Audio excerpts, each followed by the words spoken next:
we have discussed selecting areas with a rectangular tool, an elliptical tool, manually drawing or masking off an area, and we have also used the magnetic lasso tool, which will try to find differences in color and select around an object, allowing for some manual input too. But there's another tool you're going to be using a lot, I believe, and that is the Magic Wand tool. Now, don't get scared. It's nothing to do with sorcery or anything. There's no real magic involved here. But once you see it, you're going to think it's a nifty trick. So let's go into View and Organize Photos, and I can create some small talk here while it's opening. Yes, when I first started using this tool, I was amazed at what it could do. So be careful you don't take the magic wand and start, turning things into gold or anything, because, it does have its limits. Alright, here we are.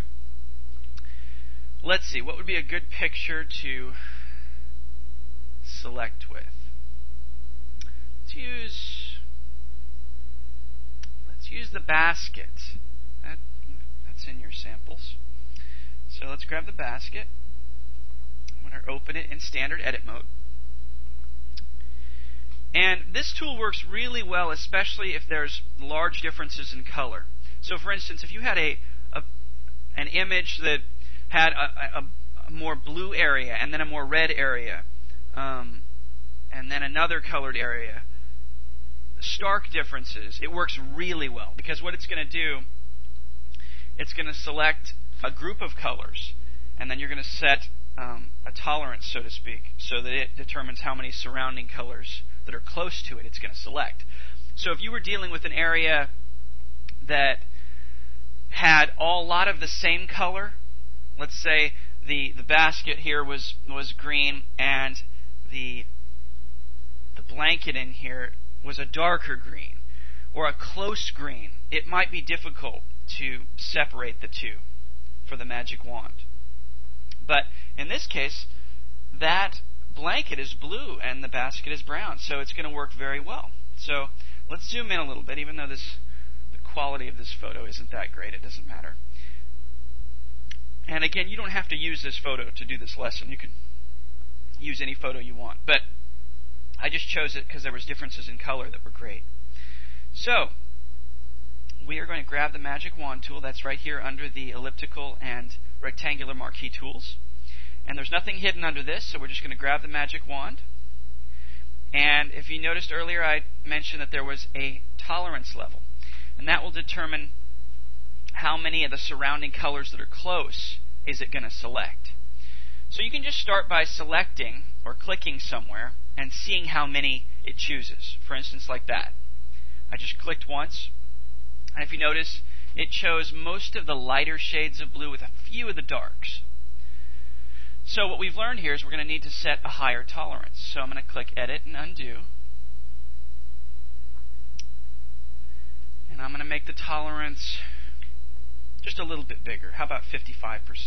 Well, it's not a percent, but I'm going to make the tolerance 55. Now I'll click in a similar spot, and it's selected more.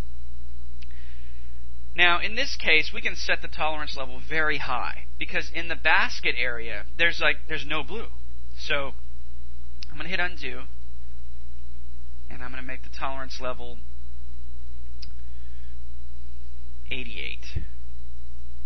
Now I'm going to click somewhere here, and it's selected most of it. But what we're going to need to do is make the tolerance level.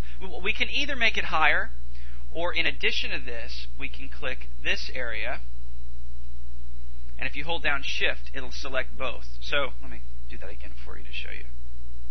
Undo Magic Wand, Undo Magic Wand, Undo Magic Wand. Okay. So now if I click here, it's selected this area. Now if I click over here without holding any buttons down, it's going to deselect this area and just select this one.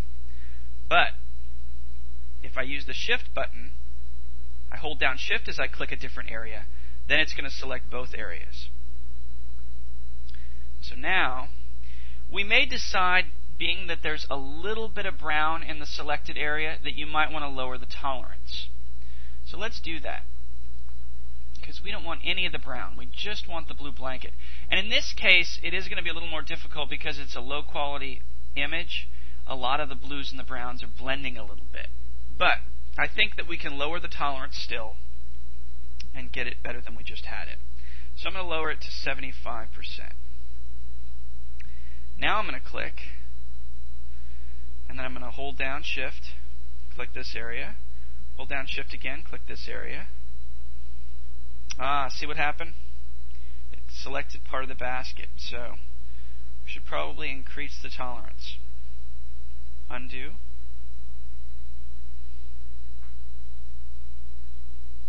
Or not increase the tolerance, but lessen it. I'm going to go to 60%. And a lot of this is experimentation. So click there, click there. We want a little bit more blue down here. So it looks like that's probably as good as we're going to get with this particular image. So then, now that we've selected this region, we could do whatever we want to it. We could lighten it, color it. I might want to fill in this one little dot that it didn't get here. Hold down Shift. Alright, there we go. But we could have done the reverse also. We could have selected the basket and selected it.